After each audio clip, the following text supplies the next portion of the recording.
आज हम आपको उस खबर की पूरी कहानी बताएंगे जिसने अमेरिका से लेकर लैटिन अमेरिका तक सियासी हलचल तेज कर दी है। एक ऐसा सैन्य ऑपरेशन जिसे अमेरिका ने तानाशाही के खिलाफ कार्रवाई बताया और वेनेजुएला ने इसे अपनी संप्रभुता पर हमला करार दिया। अमेरिकी राष्ट्रपति डोनाल्ड ट्रंप के दावे के मुताबिक अमेरिकी सेना ने ऑपरेशन मिडनाइट हैमर के तहत वेनेजुएला के राष्ट्रपति निकोलस मादुरो और उनकी पत्नी को गिरफ्तार किया है। इतना ही नहीं, अमेरिका ने यह भी दावा किया कि अब वह वेनेजुएला का संचालन भी करेगा जब तक वहां सत्ता का उचित और विवेकपूर्ण हस्तांतरण नहीं हो जाता। लेकिन इस दावे के साथ कई बड़े सवाल खड़े हो गए हैं। अब नमस्कार स्वीकार करिए, आप देख रहे हैं नेक्स्ट जन ब्रॉडकास्ट में हूं आपके साथ शुभम उपाध्याय।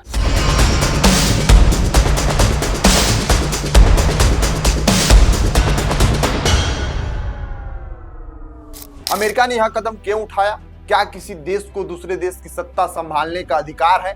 और सबसे अहम, अब आगे क्या होगा? आज हम आपको इसी पूरी खबर पर हर पहलू बताएंगे।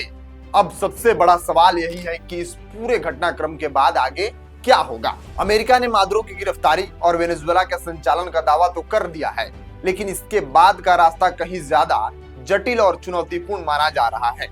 आज हम आपको बताते हैं कि अमेरिका को आगे का संभावित प्लान क्या हो सकता है और इस कदम के क्या क्या नुकसान सामने आ सकते हैं। सबसे पहले बात अमेरिका के अगली रणनीति का। अमेरिकी राष्ट्रपति डोनाल्ड ट्रंप के बयानों से संकेत मिलते हैं कि अमेरिका फिलहाल वेनेजुएला में सुरक्षा और प्रशासनिक नियंत्रण बनाए रखने पर फोकस करेगा। इसका मतलब यह माना जा रहा है कि वहां अमेरिकी सैन्य और प्रशासनिक मौजूदगी कुछ समय तक के लिए बनी रह सकती है। अमेरिका की कोशिश होगी कि वेनेजुएला में किसी भी तरह का विरोध या सत्ता शून्य पैदा ना हो। इसके लिए अमेरिका अस्थायी प्रशासनिक ढांचा खड़ा करने का दावा कर सकता है। हालांकि अभी तक किसी अंतरिम सरकार या स्थानीय नेतृत्व को लेकर कोई ठोस योजना सामने नहीं आई है। इसके बाद अमेरिका का अगला फोकस वेनेजुएला की आर्थिक अर्थव्यवस्था पर हो सकता है। ट्रंप पहले ही संकेत दे चुके हैं कि अमेरिकी कंपनियां वेनेजुएला के तेल उद्योग और बुनियादी ढांचे के पुनर्निर्माण में अहम भूमिका निभाएगी। ऐसा माना जा रहा है कि अमेरिका इस पूरे मॉडल को एक साझेदारी के तौर पर पेश करेगा, लेकिन इस पर नियंत्रण किसका होगा यह अभी बिल्कुल स्पष्ट नहीं है।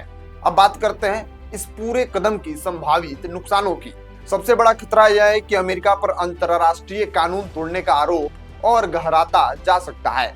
कई देश इसे सीधे तौर पर एक संप्रभु राष्ट्र पर कब्जे के रूप में देख सकते हैं, जिससे अमेरिका को वैश्विक मंच पर कड़ी आलोचना का सामना करना पड़ सकता है।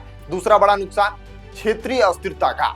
लैटिन अमेरिका के कई देश पहले ही इस तरह के हस्तक्षेपों को लेकर संवेदनशील रहे हैं। वेनेजुएला में अमेरिकी कार्रवाई से पूरे इलाके में तनाव बढ़ सकता है और अमेरिका विरोधी भावना और ताकत मिल सकती है। तीसरा खतरा वेनेजुएला के अंदरूनी हालात से जुड़ा है। अगर देश में मादुरो समर्थक गुट या सेना का कोई हिस्सा विरोध में उतरता है तो हालात लंबे समय तक अस्थिर बने रह सकते हैं। ऐसी स्थिति में अमेरिका को वहां ज्यादा समय तक दखल बनाए रखना पड़ सकता है, जो उसके लिए राजनीतिक और आर्थिक रूप से भारी पड़ सकता है। इसके अलावा अमेरिका के लिए घरेलू मोर्चे पर भी मुश्किलें खड़ी हो सकती हैं। अमेरिका के भीतर यह सवाल उठ सकता है कि क्या किसी दूसरे देश की सत्ता संभालना अमेरिकी हितों और करदाताओं के पैसे के लिहाज से सही है या नहीं है।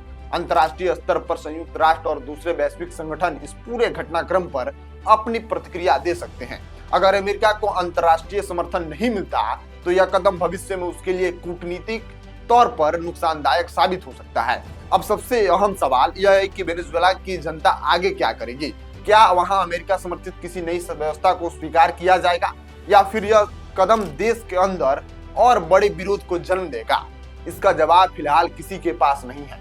फिलहाल इतना तय है कि मादुरो की गिरफ्तारी के दावे के बाद वेनेजुएला और अमेरिकी दोनों के लिए यह सिर्फ शुरुआत है, ना कि इस कहानी का अंत है। आने वाले दिनों में यह साफ होगा कि अमेरिका इस दावे को केवल बयान तक सीमित रखता है या वाकई वेनेजुएला के भविष्य की दिशा तय करने की कोशिश करता है। और इसी के साथ यह मामला अब सिर्फ वेनेजुएला का नहीं रह गया है, बल्कि यह सवाल बन गया है कि क्या कोई ताकतवर देश किसी कमजोर देश की सत्ता का फैसला कर सकता है? क्या कोई देश अगर कमजोर है तो उस पे बड़ी जो देशें हैं उस पे हावी होकर उसके राष्ट्रपति को उसके घर से उठा सकती हैं? अब सवाल सबके मन में है। जो कमजोर देश हैं उनको डर हो गया है अमेरिका जैसे राष्ट्रों से कि क्या हमारे साथ भी ऐसा हो सकता है अगर हम किसी का कर्ज लेकर रख लें या हम किसी कूटनीति का समर्थन नहीं करें, अपने देश में हम कोई भी गतिविधि करें, तो अमेरिका जैसे मजबूत देश क्या हमारे साथ भी ऐसा कर सकते हैं? तो आप इस खबर की जानकारी के लिए हमारे साथ जुड़े रहिए। हम एक एक घटनाक्रम पर नजर रख रहे हैं और क्या हो सकता है क्या नहीं हो सकता है, दोनों पहलू को हम आपके समक्ष रख रहे हैं। आपको यह रिपोर्ट कैसा लगा और आगे आपको इस वेनेजुएला और अमेरिका के हस्तक्षेप में क्या जानना है, अपनी प्रतिक्रिया राय कमेंट में लिखिएगा।